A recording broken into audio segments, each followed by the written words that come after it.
Give it up for Josh Johnson.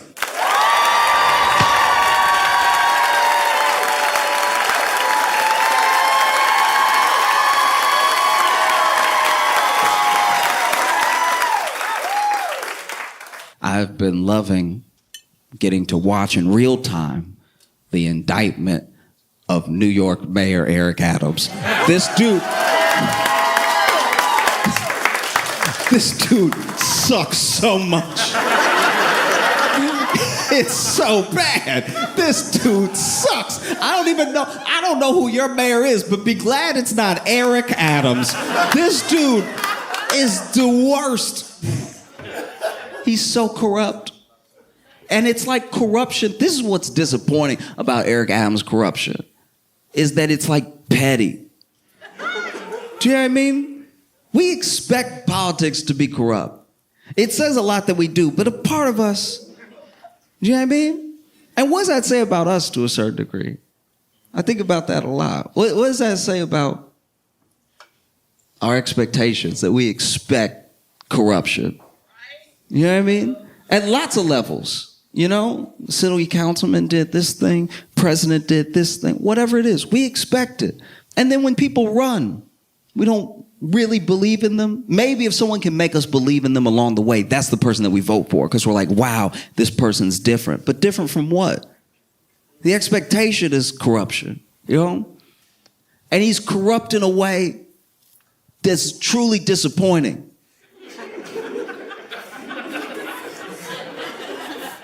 It's a shame. It's embarrassing how easy a politician is to buy. You could lease a new Subaru, or you could buy a politician depending on the position of the state. The things these people go down for, we're talking not money if we're talking politics, right? Like if I was a senator and I wanted to be corrupt, you'd have to get me good. You have to take care of me, because I might lose my job. I might go to jail. I need a nest egg to protect me. You know, something to look forward to while I'm in jail doing all that time for doing you a favor and being corrupt. Like, that's why I don't agree with it, and I'm glad he's going down for it. But Menendez makes sense. He took gold bars. That's cartoonish corruption.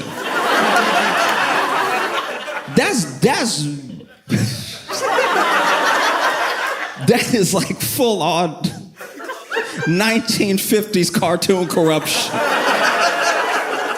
That is New Yorker political cartoon corruption, to just take actual gold bars. Where do you get gold bars from? And then take the gold bars to do the favor for the person.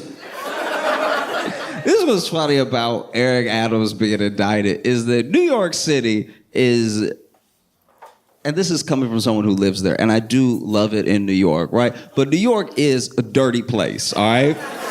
Inside and out, okay? It's one of the more corrupt places. So to be the first mayor to ever be indicted with corruption charges in New York City, you gotta be one of the dumbest people who has ever lived. It's a city of corruption, and you got caught. That's crazy. Sometimes I can't believe it, you know what I mean? Like, I'm sure he couldn't believe it. He was like, y'all, this is what we do. How y'all gonna get mad now? I did the regular amount of corruption. I didn't even go overboard. I got some flights upgraded. Why would y'all? No, it is that dumb. This dude, Eric Adams' corruption is so petty. This dude about to go to jail because he let Turkey upgrade some flights for him. He basically is gonna go to jail for what is Delta Gold Medallion. Like, it's just,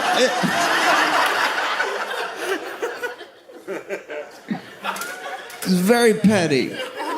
Some nice meals, some flights.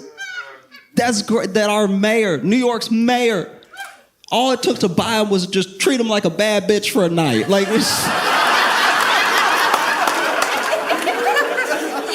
Do you know how embarrassing that is? Do you know how much money is in New York? I need at least 6 skyscrapers to be as corrupt as Eric Adams. I'd be like, take care of me. No, I need land. What are you talking about, a flight? A flight where I might fall asleep and miss my corruption? No. Because you know, sometimes you get upgraded by your airline, you get all excited, you like, oh, I'm sitting in, got the extra leg room and everything. I can kick for no reason and stuff. And then you wake up at the destination and you're like, dang, I didn't even enjoy the free glass of champagne and orange juice. That's his level of corruption. It's so dumb. He sucks. But Eric Adams started as a cop, right? And I actually watched this video of him. It was a very entertaining watch. Basically, when he was a cop, he did a video. Maybe he was still a cop. I don't know. Maybe it retired. But anyway, he used his police expertise to make the video. And it's basically a video where he shows parents how to search their children's rooms for drugs and guns, right? And the thing that's amazing about it is that clearly one of two things happened. Either Eric Adams told whoever was shooting the video to just go fill a room full of crack,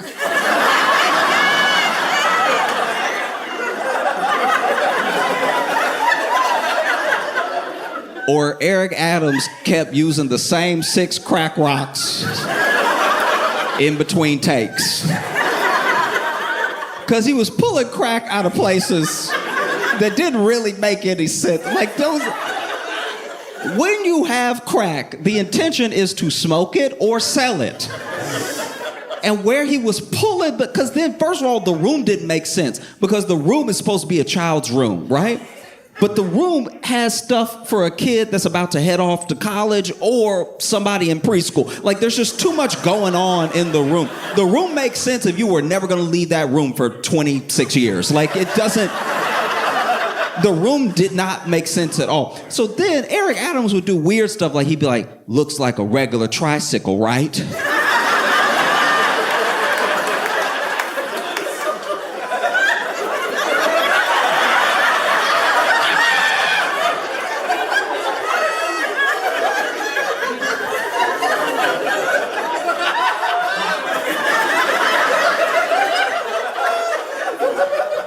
But if you pop this tire right quick, you pop this tire, pull it out, what do we find? Crack cocaine.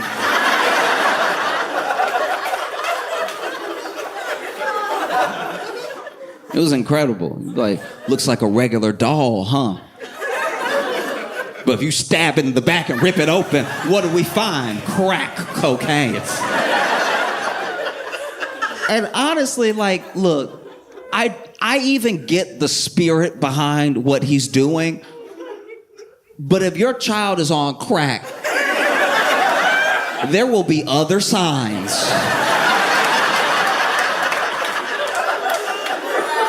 Besides a heavy tricycle wheel.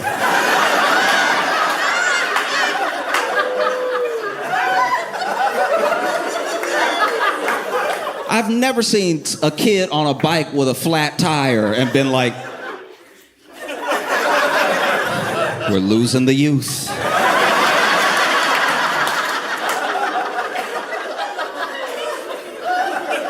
It's insane. This dude is over here going, a simple jewelry box. But if we open it, what do we find? A loaded gun.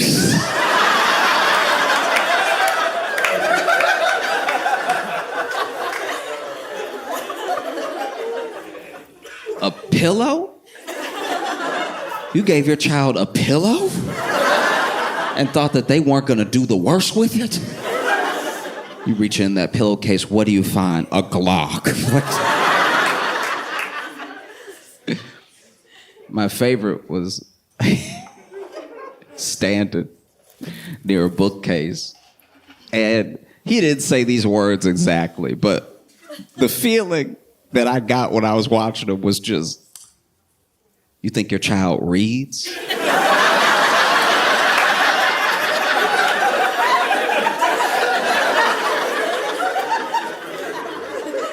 You think your little baby boy, baby girl reading in here?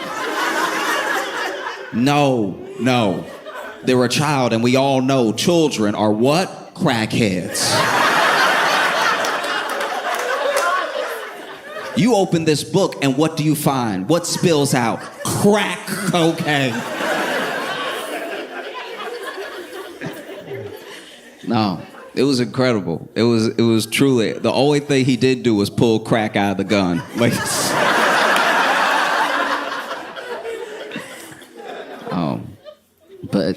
and I can't stress this enough. Eric Adams is like terrible. He really is. Like, he really is. He's the worst. It's so bad. He sucks. He sucks so much. You should be so glad he's not your mayor. Like, that's. Oh man, I'll be honest with you. I didn't do the research. I don't know who your mayor is. I just know it's not Eric Adams. So you got 2 legs up on New York City. This dude, first of all, when he was running, he was corrupt. The dude was running, and he was already doing stuff where we were like, if it's not illegal, it's weird. This dude told the story of, because, he's a cop, and he reminds everybody all the time they used to be a cop, right? And it depends, because he does a thing that's real sneaky. He's really good at it, right? Where he was a black cop. So in some rooms, he's black. In some rooms, I used to be a cop. And never the 2 rooms shall meet. If like...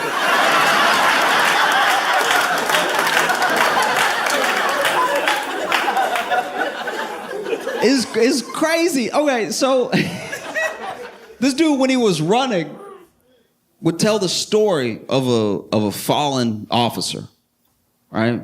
His friend that he loved dearly, who died in the line of duty, and he loved his friend so much that he keeps a picture of him in his wallet with him all the time, right? And it's a heartwarming story because no matter your feelings on cops, no matter your feelings on like the criminal justice system, I think everyone can understand what it's like to lose a friend, right? You can understand what it's like to lose, especially when you lose a friend when you're both in danger. Maybe you both were in the military together. Maybe you're both cops. Maybe you served in some way and then you lost your friend. And no one's going to know what that was like except for people who it also happened to, right? And he kept the picture in his wallet. Except the picture in his wallet that he showed people was printed out by his staff members, and they threw a little coffee on it to make it look old. And that's before he did anything illegal. This dude is the devil. Like, he really sucks. This dude, I don't even know how he won. He doesn't live in New York. You know how usually you have to live where you're the mayor of? I'm not gonna make any assumptions about your mayor, but I'm assuming they live here. I imagine your mayor doesn't actually live in Illinois. That would be weird, right? To come over and be like, hey, I'm here with y'all. We're in this together.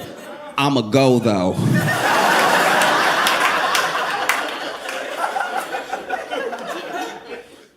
Dude lived in Jersey.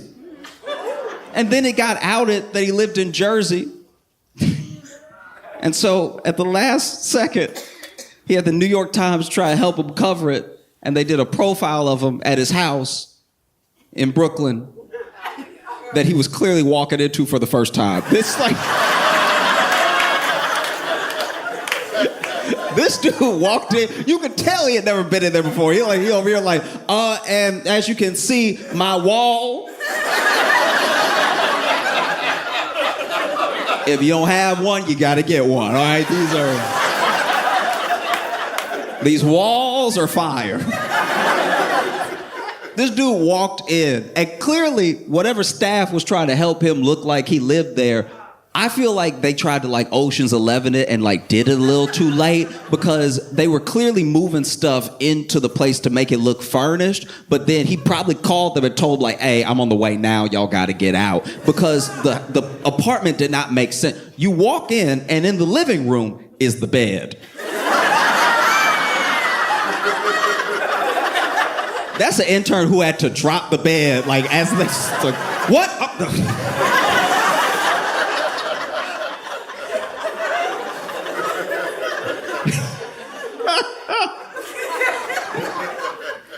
And then, you know, they go, he opens the fridge, because he really tried to do this MTV Cribs for the New York Times, right? And so then he opens the fridge and he's like, blat out my snacks, right? And there is way too much meat for Adams to be a vegan.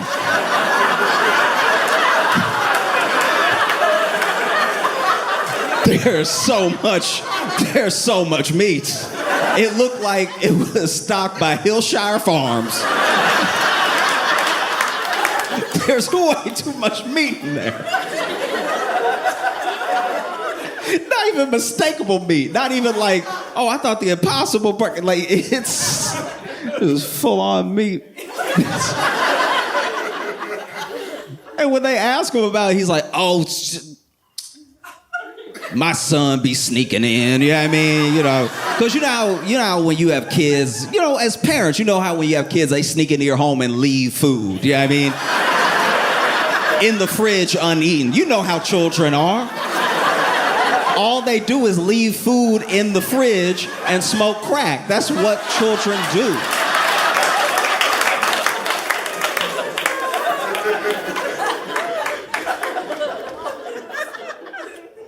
This dude is the worst. This man brought back stop and frisk.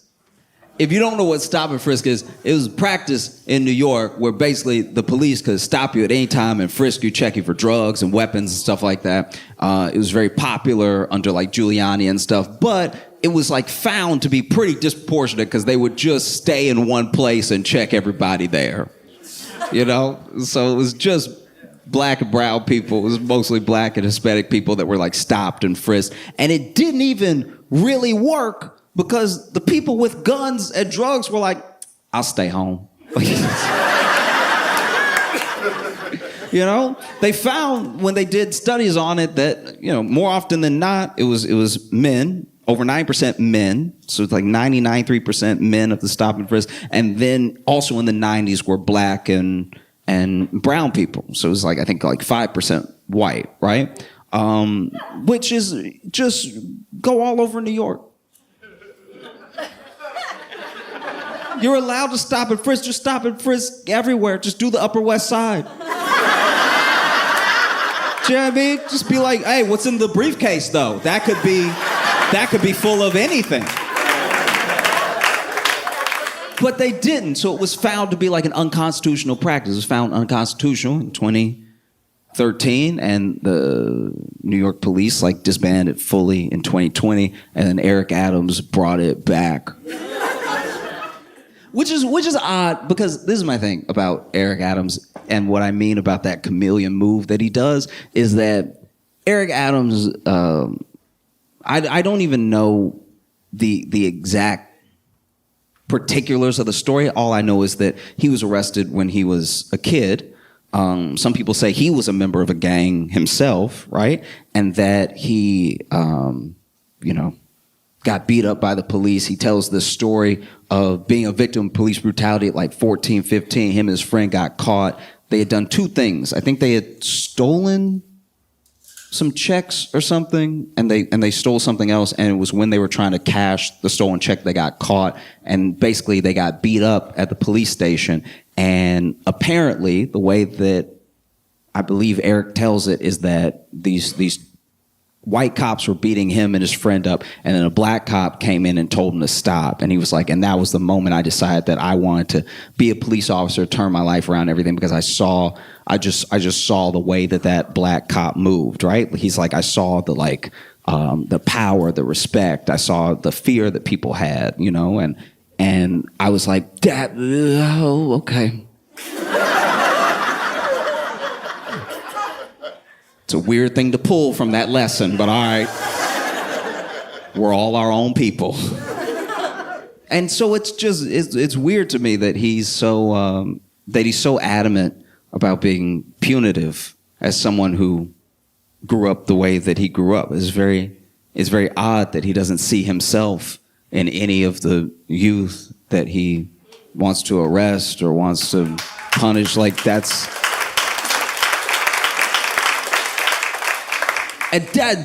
even only part of why he sucks. Like he sucks. This dude sucks so much. He's the worst.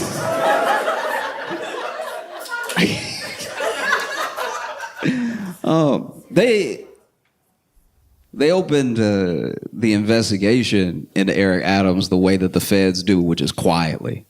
You know what I mean? The thing that's scary about the feds is that they always get you. Their conviction rate is in the 90s. So it's basically done. Like, do you know what I mean? Like when they show up, it's only a matter of time, right? And the feds opened an investigation into them, and this is like a year ago, that they came through and they were like, hey, we're gonna need everybody's cell phone. Your whole team, right? Which is already not great. Probably every mean thing I've ever said is on my cell phone. Do you know what I mean? Like, I try to be a good person, but if you pull up on me and you snatch my cell phone, you're gonna be like, oh, you an asshole, okay. The cell phone feels safe. And the feds roll up and, take his laptop, his cell phone, everything. And this is how you know, this is how a guilty dude moves, right? So he goes ahead and gets swooped on when the feds come and get everybody's cell phone. And he's like, oh, actually, my cell phone, I don't have it on me, right? I don't have it. And they were like, okay, we'll bring it first thing tomorrow. And he brings it. Next day, brings it, right? And then he's like, actually, I had changed my password to keep my aides out of my phone, because you know how aides are, always trying to face ID you and see what your business is and everything, even though you email them personally and stuff. But like, try to keep my aides out of my phone. So went ahead and I'm giving it to you now, but just know that I had to change the password, keep my aides out of my phone, and I just forgot it. This dude moves like a man who cheats. Like, that's crazy. And the feds basically had so much on them that they were like, oh, we don't need your phone. Because we have every other phone that you text.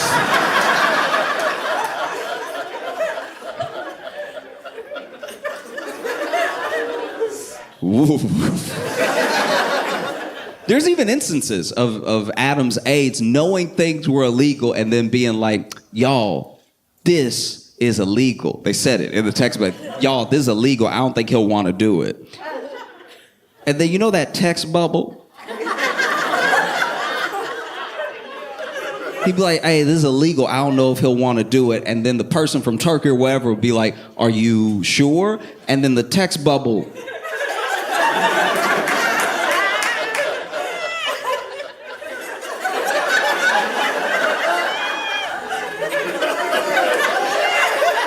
That bubble be cooking, right? That bubble be bubbling up, right? And then it go away for a second.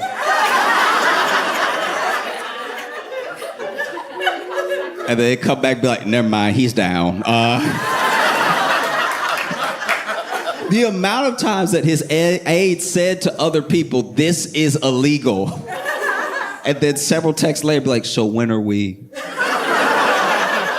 It was incredible, man.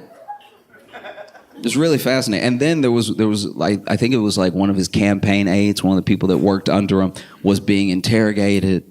And as soon as she realized the interrogation wasn't friendly, she was like, can I go to the bathroom real quick? And so they were like, yeah, sure. And then she went to the bathroom and apparently started mass deleting as many text messages as she could. But then she was in there so long that the feds were like, she deleted text messages. Like, nobody got a boo-boo that bad. Like,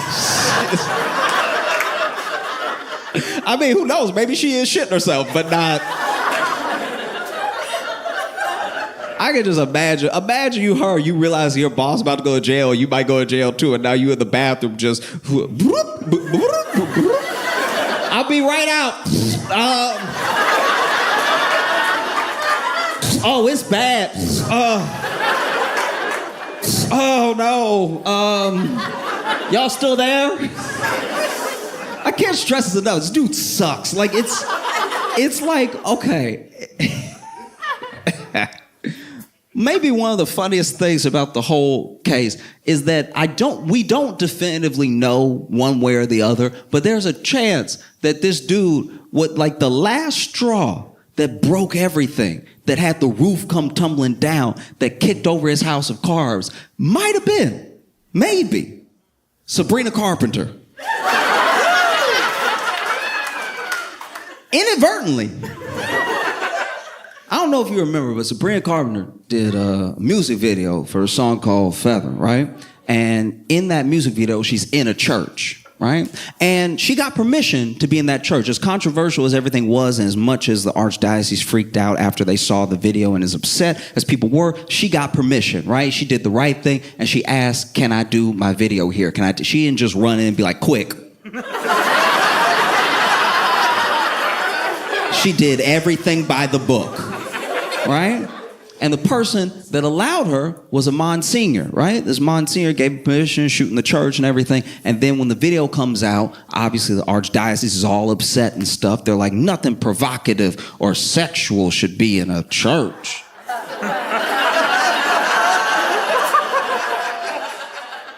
That's what they said. Don't get weird with me.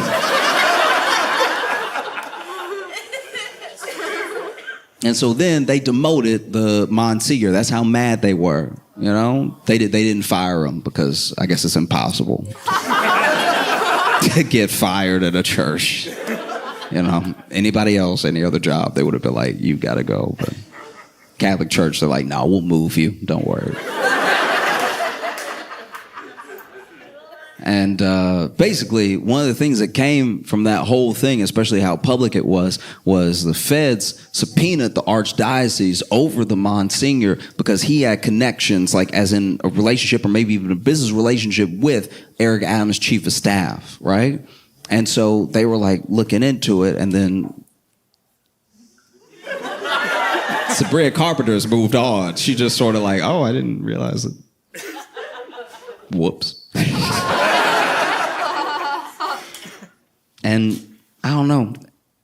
I think that people don't realize how much trouble Eric Adams is in because this isn't like a police thing. This isn't like a local police or something. Like local police could run cover for a mayor.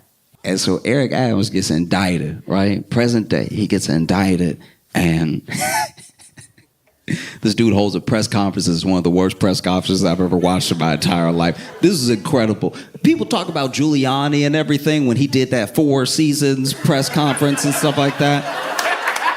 Not gonna lie, this one put that one to shame, okay? This one was really, but first of all, they decided to do it outside. I don't really know why, but maybe he's not allowed in buildings. I have no idea, but they decided to do it outside, and they had a tent up because it was raining. But Eric Adams and he does this a lot. He does this in a way, this is one of the reasons I can't stand Eric Adams. This is one of the things that makes him suck, right? Is that whenever he's in trouble, whenever he needs something, he's very, very black. You know, and so now that he's in trouble, he has gathered around him every black person that will stand next to him, I suppose. And so he had everybody. He had so many people that they couldn't all fit under the tent. So now there are some people getting rained on halfway, just trying to lean in and everything. do the one-sided thing. And the press conference starts, and there's protesters at the press conference. And, Adams did some weird stuff. Like, when he got indicted, he did, like, a message to New Yorkers and everything. And in the message, he says, like, I knew as soon as I stood up for New York, I would become a target. And then we were like, when did you stand up and who is targeting you? Like, this is odd. I've heard this language before, but I've never seen it make less sense since the last time I heard it. And finally, he goes ahead, he's doing press conference and stuff, and there's protesters there. And the protesters are screaming at him. They're like, you're an embarrassment. Don't try to act black now. You brought back stop and frisk. You brought back every policy that came down hard on the black community, but now you want to be black because you're in trouble and you want us to back you up and everything. And they're yelling. And the whole time, Eric Adams is like, You ever been at a restaurant and there's a couple trying not to fight? And then finally, one of them can't take it anymore, and she stands up, and she's like, you cheating bastard, or whatever, and then he's like, It was that. And so he just stands like, okay. And then he lets people speak for him, right? So his pastor speaks, and his other pastor speaks, and I think another pastor speaks. You go to extra church when you're in trouble, right? So then pastor after pastor after pastor are speaking, right? And all the pastors are like, hey, listen, we don't even know. Everybody has to have their day in court. Like, no one is actually professing this dude's innocence. Everybody's like, yeah, you can't judge lest ye be judged. And once again, remember, I told you it's one of the worst press conferences I've ever seen, because not only can not everybody fit under the tent, and not only are the people not making a convincing argument for Adams to be innocent, which is what we would very much like our elected official to be, right? This one lady gets up there, and she's been the loudest against the other protesters. She's like, shut up, let him speak, blah, blah, blah, right? And so it's her turn to speak. And then she gets up there, and she's like, good morning, New York! Like, she's just trying to shout everybody down. She's like, I've known Eric Adams for 40 years! And she's just screaming, right? And he is completely... And then the mic starts going out. Completely...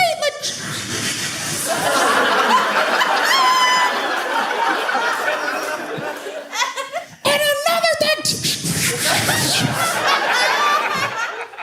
And he's not corrupt with it. Thank you.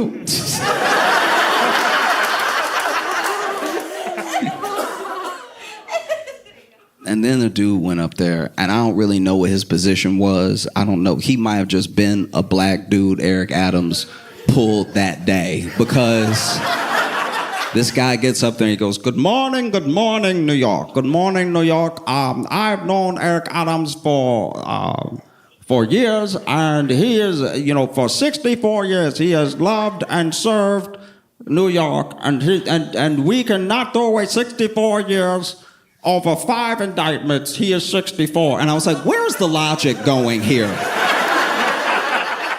You want that dude to be innocent because he's 64? Like, is that... There's no way he served 64. He just is alive for 64 years. But this dude was slick with it. He was like, do not throw away 64 years over 5 indictments. Nobody gonna kill him. Like, what are you talking about? Throwing away 64, we're not dating him. He got indicted. Do not throw away 64 years over 5 indictments. He is 64, thank you. I feel like that's all I do. The Eric Adams was like, probably should let that be a tweet.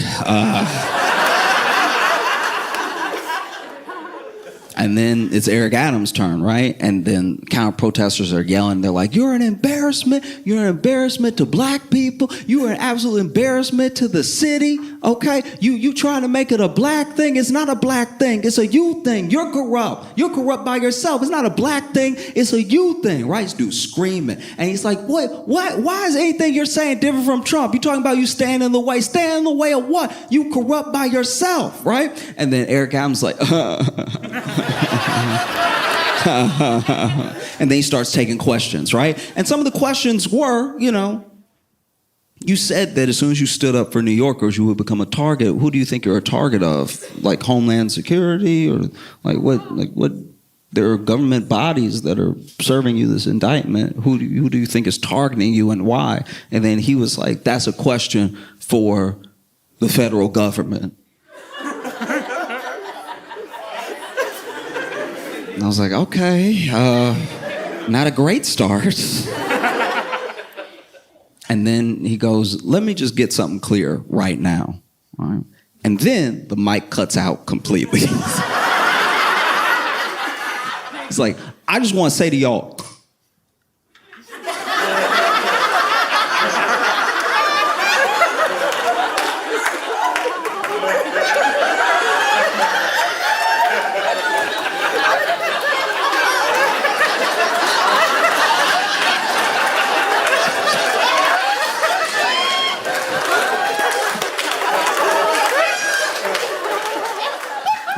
that's all I gotta say.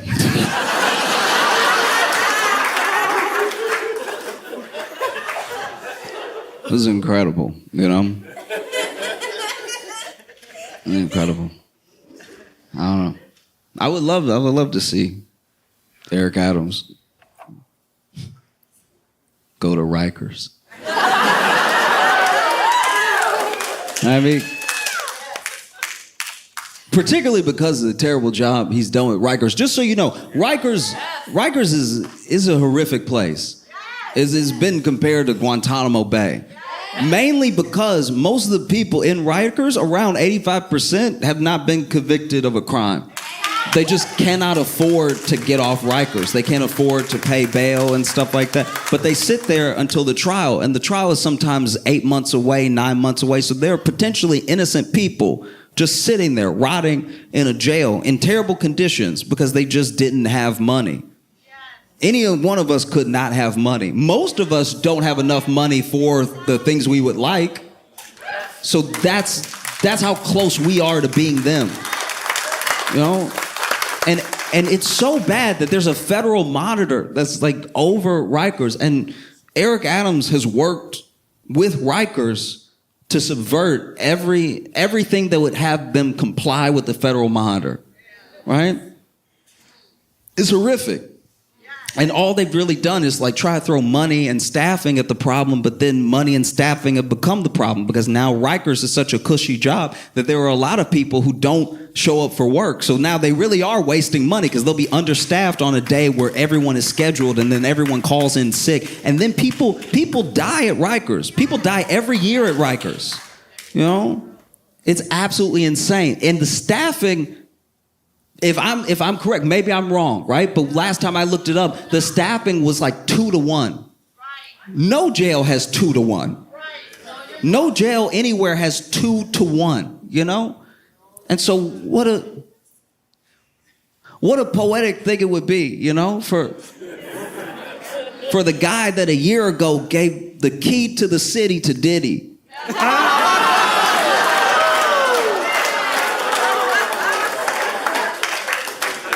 To also be like indicted and charged and sitting in Rikers. It'd be dope to see Eric Adams at Rikers. They just, he gets there and they're like, what's up, buddy?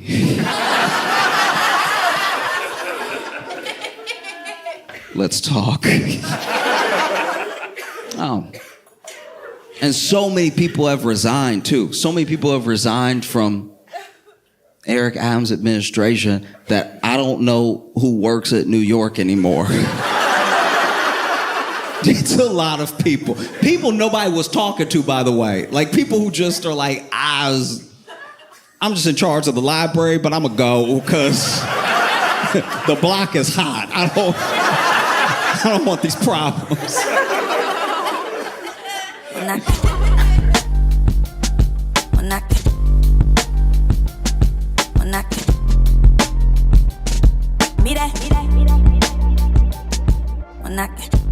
Please make it loud for Josh Johnson!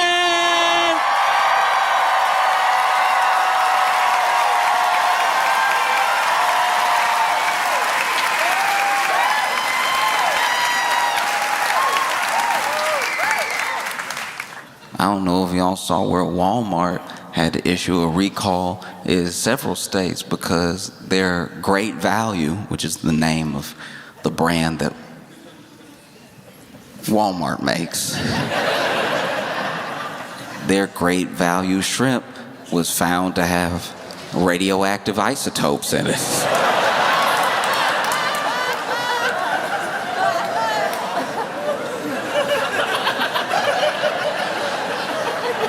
Whatever happened to like regular nasty? You know what I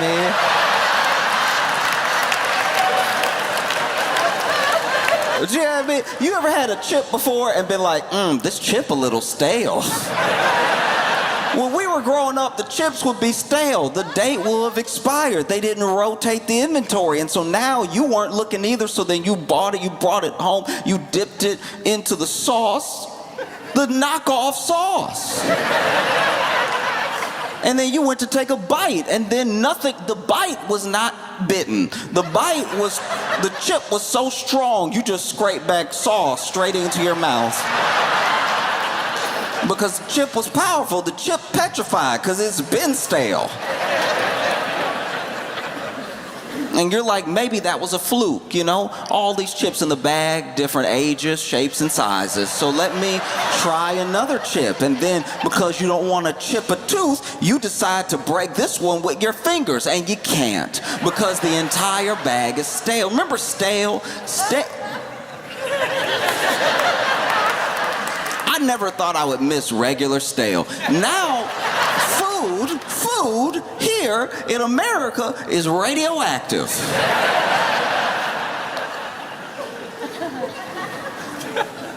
I'm not gonna act like I know why it's radioactive. I don't know why it's radioactive.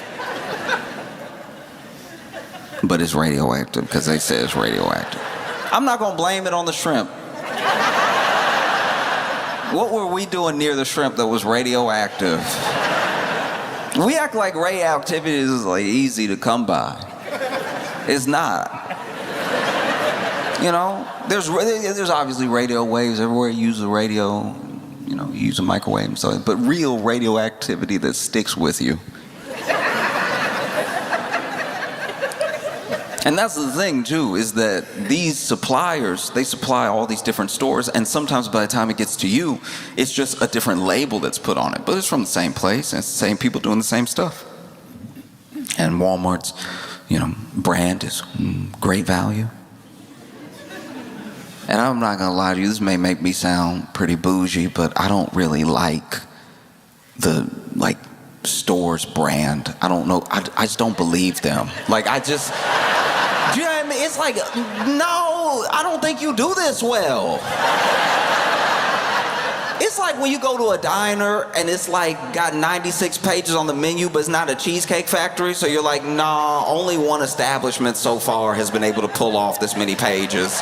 There's no way y'all have that much in the back. It's not possible. I drove around to park. I know that the kitchen can't be that big.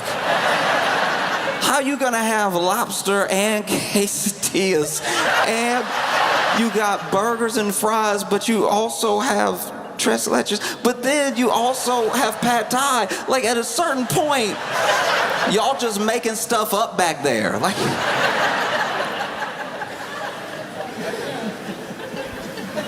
you got sticky rice, sushi rice, white rice, brown rice, mango sticky rice. Paella, like, and it's Either the chef back there is the most talented individual that has ever lived. Either something is going on right now and we're all a part of someone's YouTube prank show and Gordon Ramsay is back there just waiting for us to tear up our stomachs by ordering things that aren't even on the same page. When you go to a diner like that, by the way, stick to one page. Because whatever you get, I treat diner food and diner food with lots of variety, because you know when they go back there and you order the lobster pasta, they got one lobster. Like they about to have to scratch out that thing on the menu. But I feel like if you stick to one page, it's a lot like sticking to one type of alcohol. If you go full breakfast with it, you're gonna get a regular amount of sick.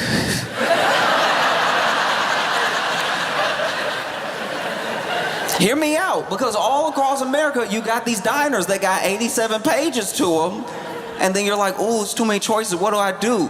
One thing. You find one lane and you drive down it. Do you understand me? I don't want to see you go French toast and pad see ew.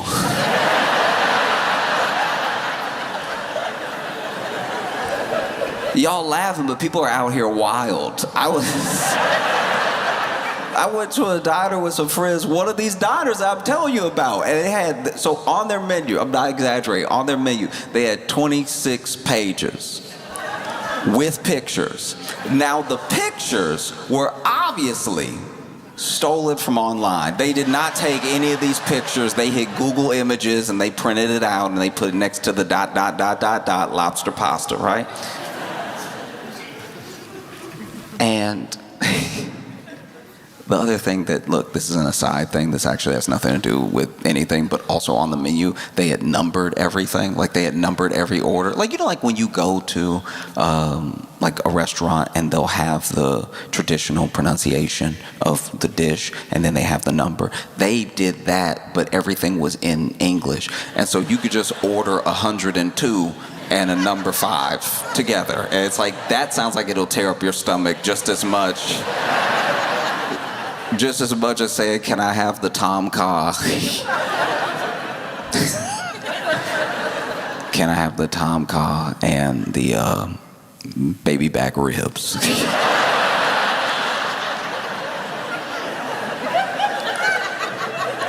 But my friend was over here like, oh, it's too many choices. You can do so much. You could do barbecue. You could do Chinese. You could do, this is amazing. And I was like, no, it's the only thing open.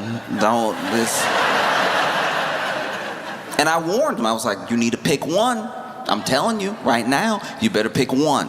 Okay? One page, go right down that page, because I bet you they do that page very well. I bet you if you pick a lane in this diner right now and you're like, hey, the whole table, we're just gonna do Mexican food. We're gonna get some tacos, quesadillas. You already got the meat back there, just chop it up, dude. You know, I think it'll be fine. But if you start hitting them with the around the world special, which is what one of the pages was called,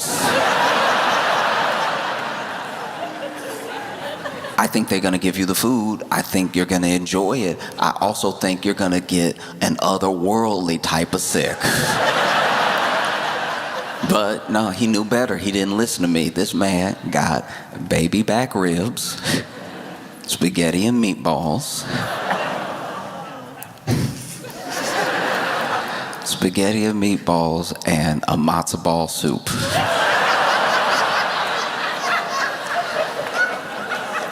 Now, you know how they say that sometimes when you're driving down the highway and there's like a natural instinct to watch the wreckage of a car accident as you pass by. That was every plate they brought to him. I kept watching him this man was taking bites of baby back ribs and then sips of soup and everything. And I was like, I don't know how you feel like this is a good idea. I got 3 scrambled eggs. And I made sure to order before he could finish ordering, because I was like, keep me separate from him. I know that a bunch of sauce is gonna be sloshing together. And then sure enough, we leave, we get in the car, we drive for an hour. And then out of nowhere, we hear our friend who's driving go, ooh.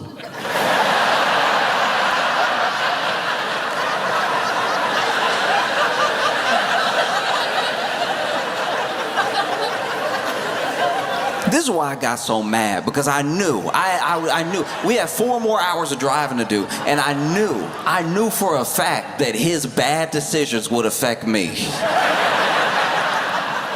I didn't know when, I didn't know exactly how, but I knew this would happen. So he goes, ooh.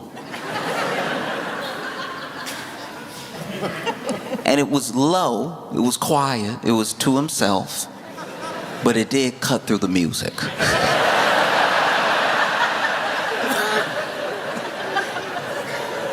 Go, oh,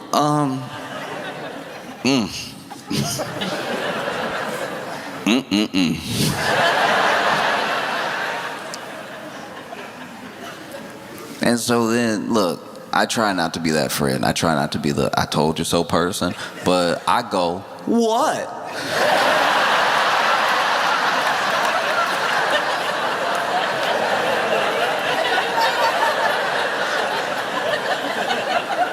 What is it? And he's like, oof, oof. I knew he was in a bad way. He didn't want to answer me because he knew it was going to be an I told you so moment, because I did tell him so, and then I watched him eat for 42 minutes. I watched him eat stuff that I know had to be old. When do people get baby back ribs at this abandoned diner? I'm sure the cook in the back was like, what does he want?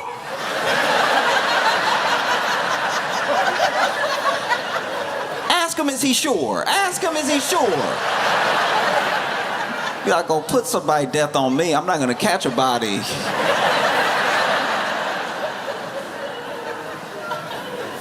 He's sitting there, ooh. And I'm like, what? And he doesn't want to answer me. But I knew he was hot. I knew this is how bad off he was. Any cuisine that you eat, anything that you eat, especially when you eat a lot of it, especially when it is good, when you got something authentic, or you just got something that was seasoned right, and you eat too much of it, it has a different impression on you. It always does. Different impression. You get some good barbecue, but you eat a little bit too much of it, you get those meat sweats. You don't even know what's happening. Meat sweats are the closest I think they're the closest it'll ever come to a hot flash, because they don't even know what's happening to their body. They're just like,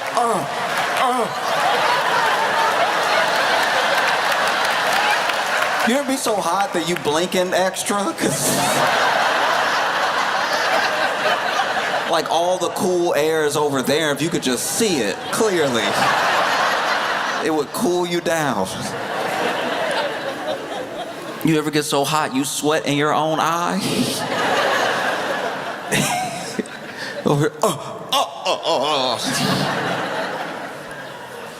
And then, there's other foods that just sit heavy. You eat too much of them and they let you know, hey, we'll never leave you.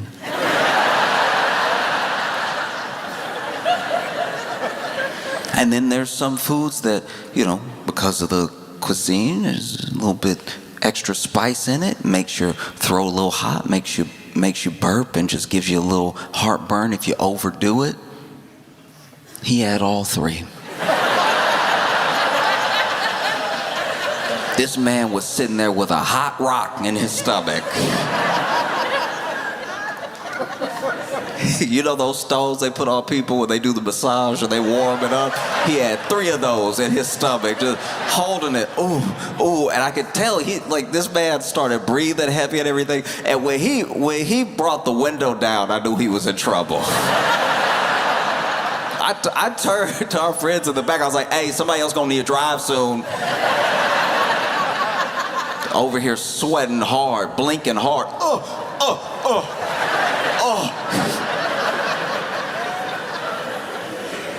And I'm literally almost been knocked out. Out of concern for my friend, I've almost been knocked out of I told you so, but not yet. I go, what?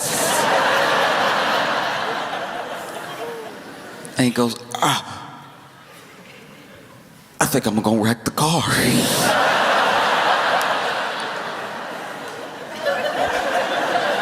What an insane jump. He doesn't go, I need to stop, let me pull over, I don't feel so good. This man ate off so many menus, he's like, I'm gonna kill all of y'all.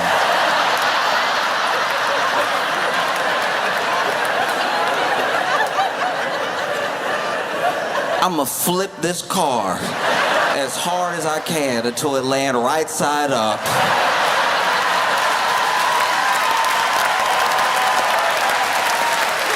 And everybody in it dead. And then this man did something that to this day I have not forgiven him for. You've had it happen to you. We've all, every one of us, fallen prey to an act that, while human, needs to be corrected. Corrected beyond measure. If violence were to break out after this action, I don't know if I could hold the party responsible. Because this man who just said he's about to wreck the car leaned his head out the window, tried to get some cool air on his face, and when he leaned out the window, he thought he was slick. He wasn't sick. When he leaned out the window, he went. Just from the hip placement, you know what's happening.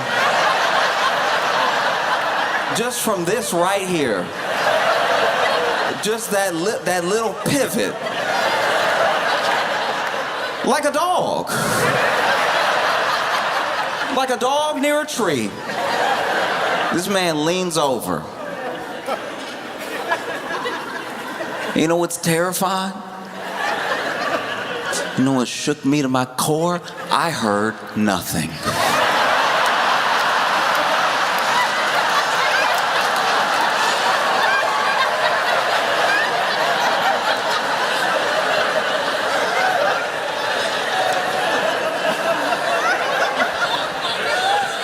I didn't hear a sound. The next, genuinely, when I didn't hear anything, I thought I couldn't hear. Literally, the way that this man cocked his hip, and then I heard nothing. Imagine if you saw a nuclear explosion, but then there was no boom after you. Like, I guess I'm already gone then? I must have died so fast I didn't notice. This must be how they make ghosts.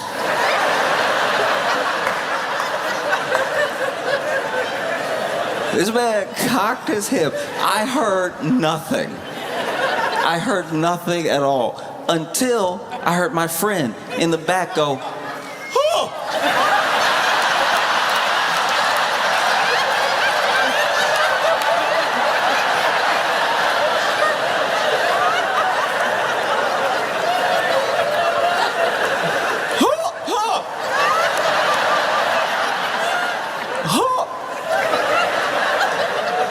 Look, I'm not gonna act like I know how, there's a difference in the air in the car because he's opened the window and the air conditioner was blowing. It was all blown on him. He was very hot. But I'm not gonna act like I understand why what happened went backwards first. All I know is I hear my friend go, oh! And then my buddy next to him goes,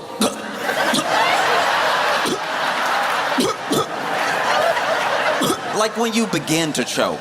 You know, like right before somebody need that Heimlich, before they're like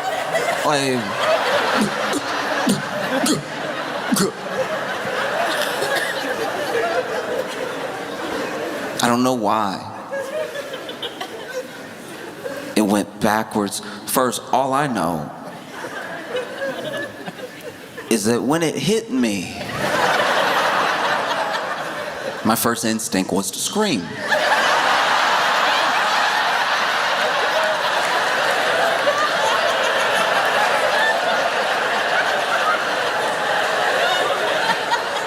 But I held back. I held back because screaming would open my mouth.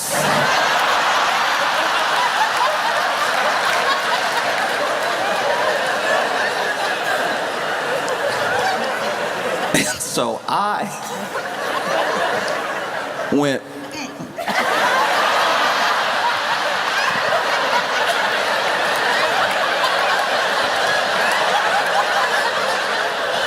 like a silent movie at a 1920s sanitarium, all right?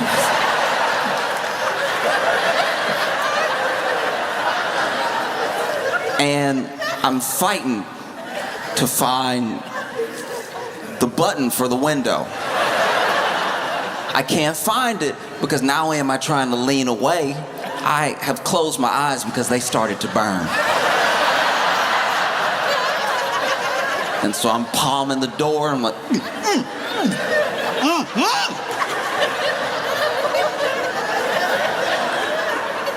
I palm the door, and I don't find the button to lower the window, but I do bang my head against the glass like Night at the Roxbury.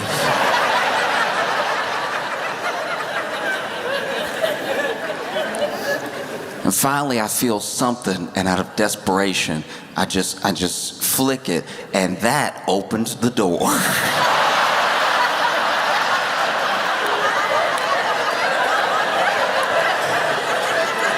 The door is open, and I'm leaning out, holding the door like...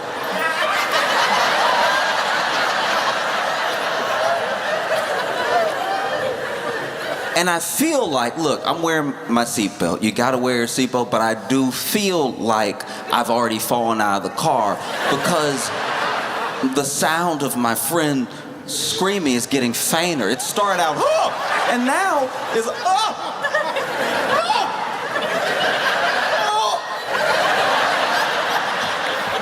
We in the same car, why he getting further away?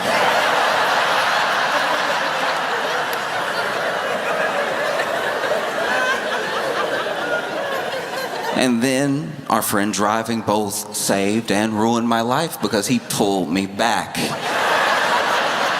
I slammed the door, and now we're all just inside.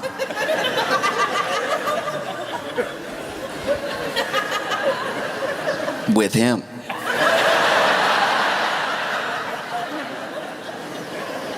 And I gotta be honest with you, genuinely, from the bottom of my heart, when he pulled me back in, I wished he had just flipped the car. I wish he had just wrecked the whole thing.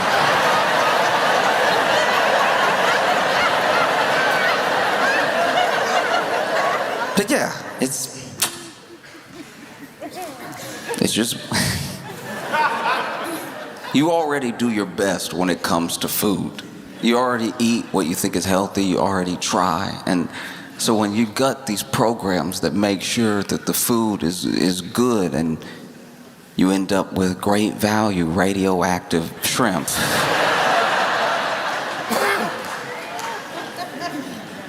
It's absolutely unacceptable. All I'm saying is, I don't always trust the brand that the store has, because I'm like, y'all don't do this too. There's no way. I believe you do napkins, CVS. I I believe y'all's napkin game is probably, y'all got the same printer and everything. Y'all got the same little bumps on the napkin. I'm with you. Once it gets to soups, I think that y'all are just guessing. If I go into Walgreens, already I'm there for drugs. I'm there because my nose is running or something like that, or I just want a bottle of water. The idea that Walgreens specifically is like, we make pasta too.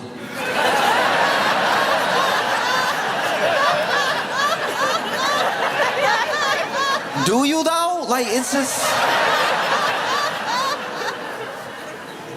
That's always been unsettling, that like a place that's not, like this is just me, maybe I'm being bougie, but I want my sauce to come from a place that's like, we make sauce. That's like our whole thing. We love, as Ragu, we love making sauce. We don't like anything solid around. So then when you go to a store and you see next to the Ragu is either your local store or this chain being like, we make sauce too, and it's just like that sauce. It's like, I know that it's cheaper, and I know I'm gonna buy it because it's cheaper, but I'm gonna think about how it's not Ragu while I'm eating it. I used to work at a store that, this was an insane experience, but I worked at a store where we didn't know we knew what we sold as a base, but then there would be deals that would come in, and I don't know who was doing these deals like out in the world, but then we get a whole shipment of stuff we had to try to sell until it was gone, hopefully. There's no way to run a business, but I remember there was one week we just got a whole shipment of fire extinguishers. And to be fair, a lot of people don't have a fire extinguisher, and a lot of people live in conditions where they should absolutely have a fire extinguisher. Sure, I'm with you there, right? But these fire extinguishers were the size of like a big gulp. You know what I mean? Like these were like mini fire extinguishers that I don't even think could put out a hot shower.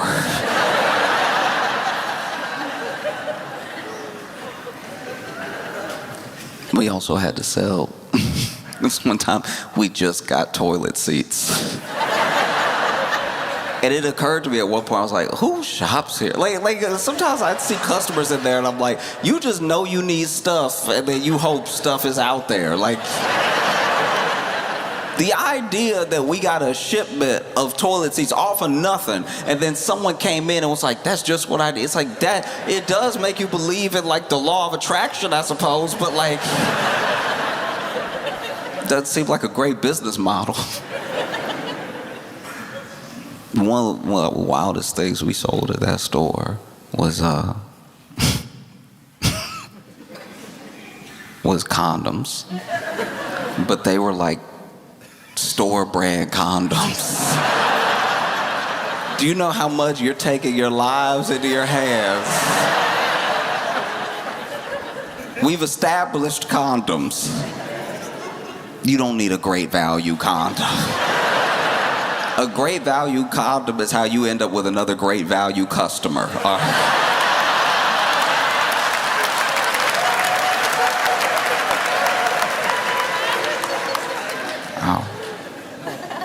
No, it's insane. And then when you have these radioactive shrimp, right? Talking about it like I'm familiar, but when you have radioactive shrimp, what the stores will do is they'll obviously pull everything off the shelf, and then they will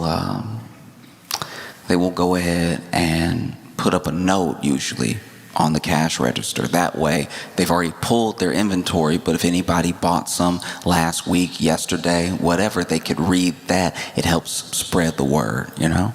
And then one precaution that a lot of places take is they will print out the SKU, which is like that universal number for the product, a picture of the product, and then a little paragraph explanation of what happened. And then sometimes, depending on the store, they will put that at the cashier's register so that people can read it while they're checking out. So that way, if they already bought the shrimp and took it home, they'll know to throw it away. Because the paragraph will say something to the effect of like, if you bought our product, you know, whatever, radioactive shrimp,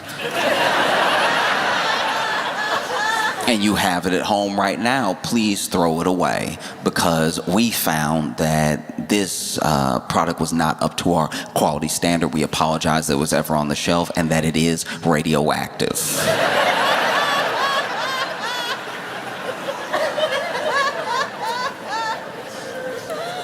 Thank you for your attention to this matter, and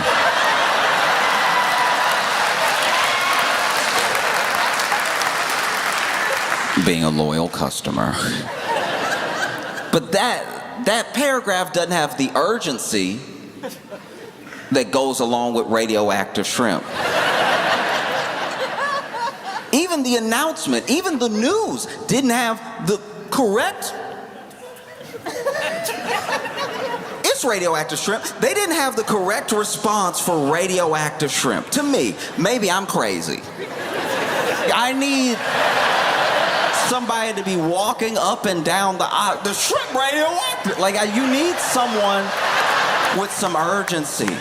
This printout is not doing it. And they know what they're doing, because the toner, like the ink on the printer not even good. So you barely see the image, and then the letters are faded. So you're trying to read it, and it's like a whisper. It's like reading a whisper in real time, where they're like, hey, something with the shrimp.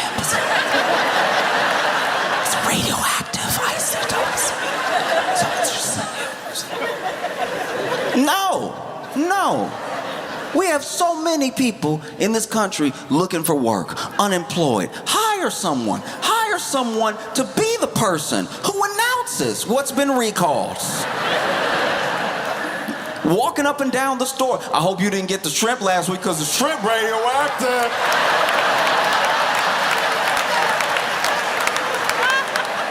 You can hear that shrimp. That shrimp go.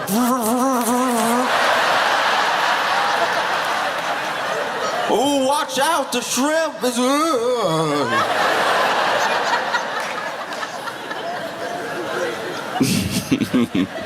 I had one. I ate one just to make sure, and one of my eyes turned blue.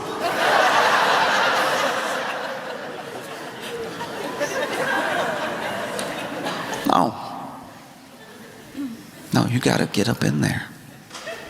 You gotta do something more than just a printout that I'm probably not gonna see, because admittedly, I'm looking at the Skittles.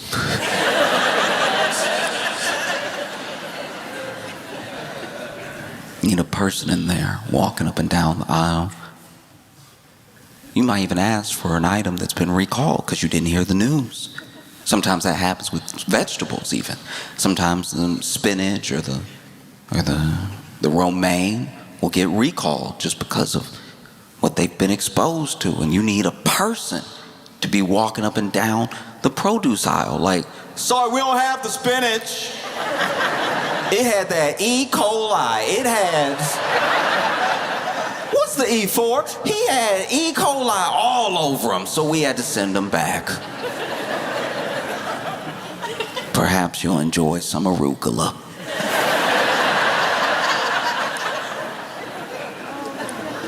They don't just scream, they're also helpful. I don't like to think of myself as a bigot, but when it comes to milk, I am pretty intolerant. I have a problem with milk being in my things.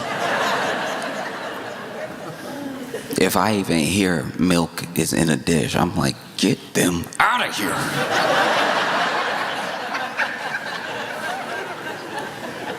Sometimes there'll be milk and stuff that milk isn't normally in, and that's when I sound bad. I'm like, they not even supposed to be here. They as in the cultures in the milk.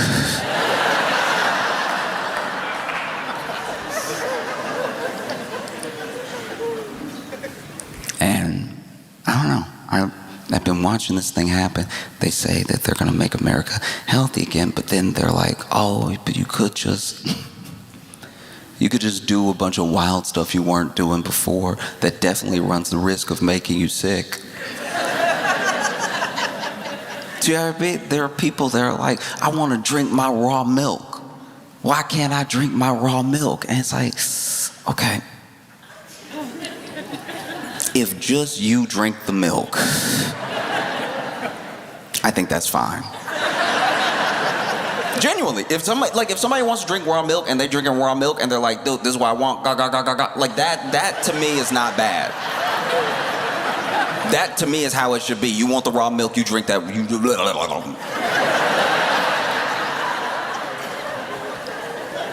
It's when we like normalize the buying and selling of raw milk that we start to spread the power of raw milk to tear up your life. You think you lactose intolerant, get some of that raw milk in you. That raw milk will get in your stomach and be like, this is nice, yeah. You'd be like Van Halen in a hotel room, you know what I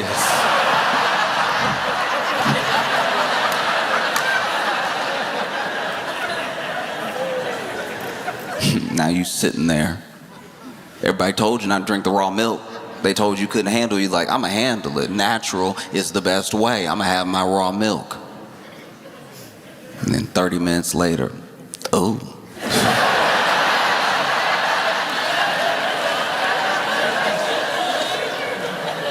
I'm sitting next to you. What?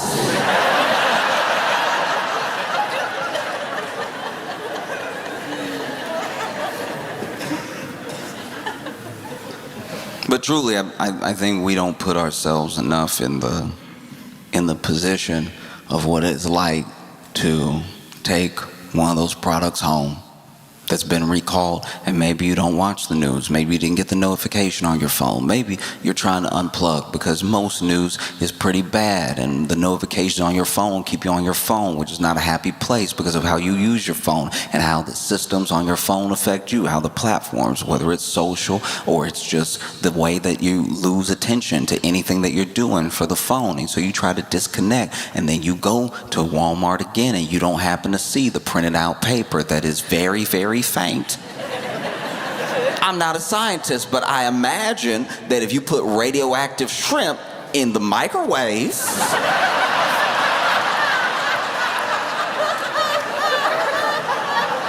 you about to turn your kitchen into a science experiment. You over there cooking the shrimp in the microwave, just looking at the door. Anytime, I don't know what it is about us, but and then maybe I'm the only one that's experienced this, but I've known 3 different microwaves to catch on fire.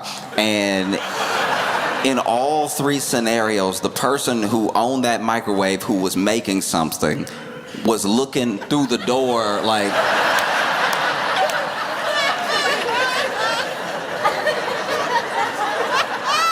is that fire or is that just how it cook?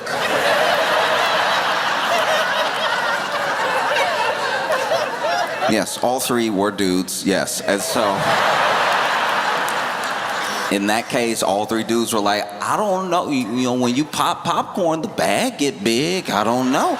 Maybe this chicken sandwich supposed to be on fire. It's like, no, it's not. It's not. You put a Chick-fil-A sandwich still in the foil right into the microwave. And so, yes, your sandwich is on fire, but that's not part of the process. You should probably open the door, put that out. Use the tongs. Don't use your hand. You know what I mean? And so now you microwaved your shrimp. You're staring at the door.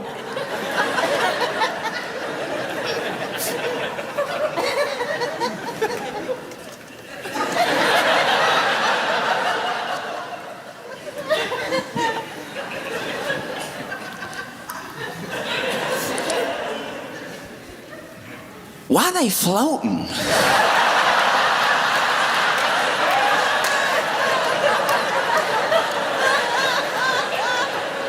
Look, I don't know anything about radioactive shrimp, but I imagine a radioactive shrimp at least has the possibility of waking up.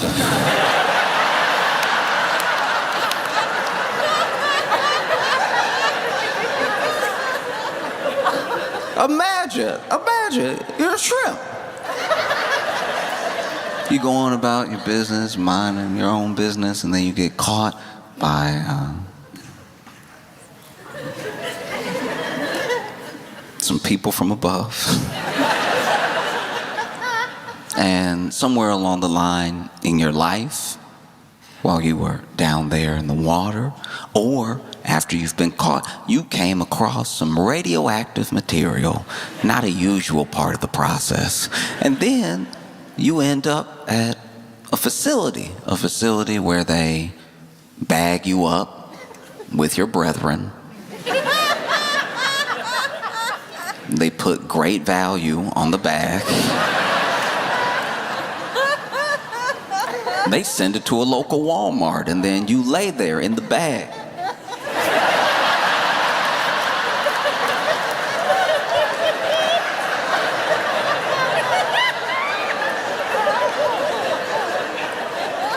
Somebody grabs the bag, somebody scans the bag, somebody bags the bag. They take you home. They open the bag into a bowl.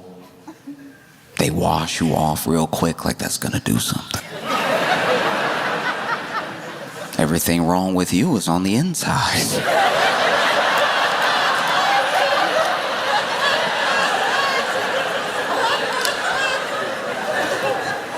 And then they throw you in the microwave because they can't cook.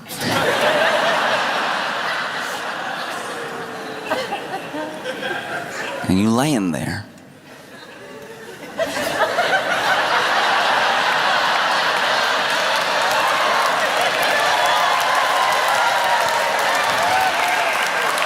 And then someone hits 3 minutes, which is too long. And you feel yourself.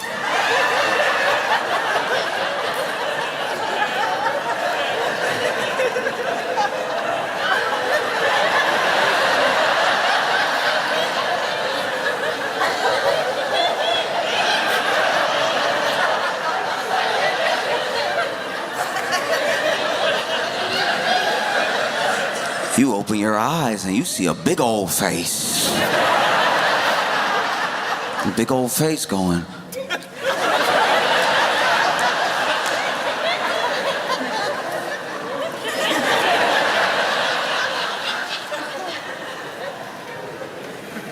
Is this supposed to be floating?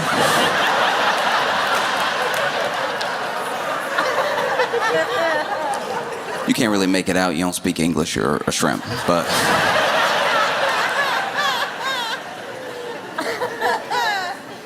someone finally has the wherewithal to press the open button on the microwave, and you fall back, and then you stand up.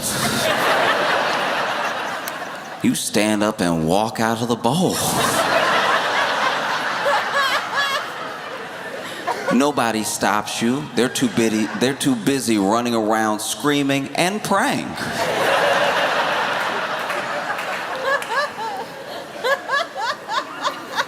But something's happening. Something you've never experienced before. You're just used to swimming and crawling. But now something's happening. You have an awareness of yourself. You don't know how, you don't know why, but then you start to, out of nowhere, have the word for it. What's the word for it? You've never had this before. What's the word for it? But you start to have these thoughts. You're out here really thinking. You're thinking about your entire life. What happened to you? That radioactive material you came across. And now, you decide, you know what? I'm gonna go out on my own. I'm gonna head for the door. And these great value customers are more than willing to let you leave.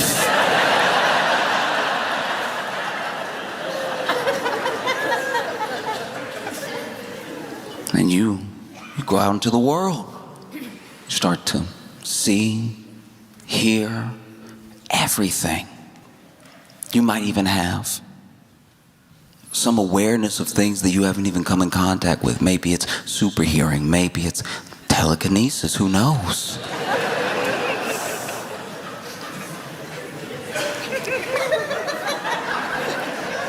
And you come across a newspaper. You read a newspaper. And you're terrified. Because with only having, an hour's worth of knowledge and understanding, you can tell that things are bad.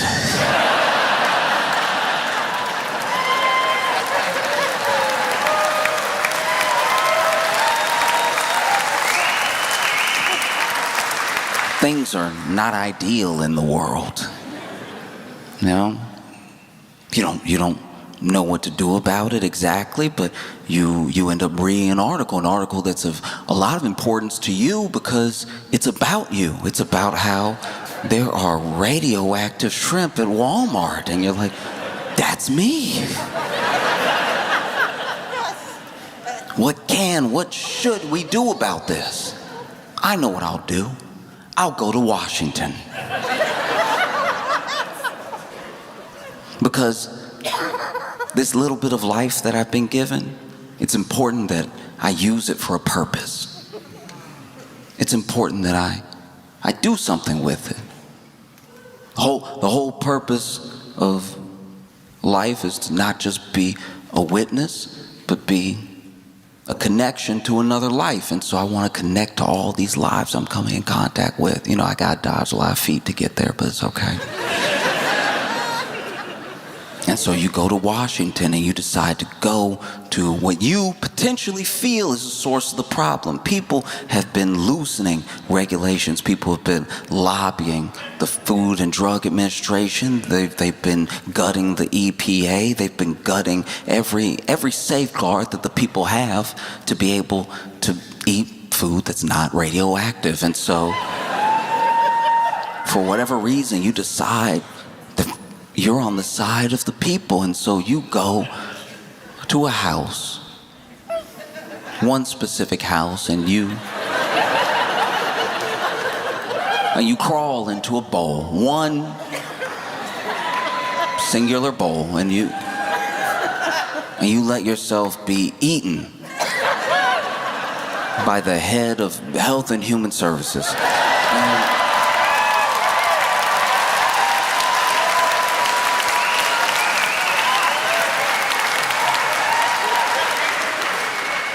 And let's be clear, he notices you glowing, but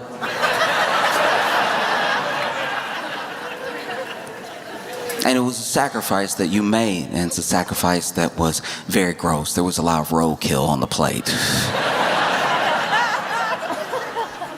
Then you climbed onto a bed of rice in the bowl, and then, you get slurped down, and now you're down there in RFK Jr.'s stomach. And you're surrounded by something. You don't know what it is, but after a while, because of all of this knowledge you've absorbed over your short lifetime, you realize, raw milk. Ugh.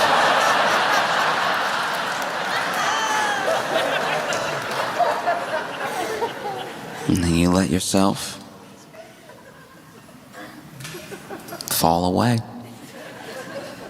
And it was all worth it because RFK Jr. is over here sitting at a press conference talking about how we're going to introduce more raw milk into the U.S. or, going to make sure every kid eats roadkill for breakfast or something. I don't know. I don't know what the next initiative is, but while he's sitting there, RFK Jr. goes, whew.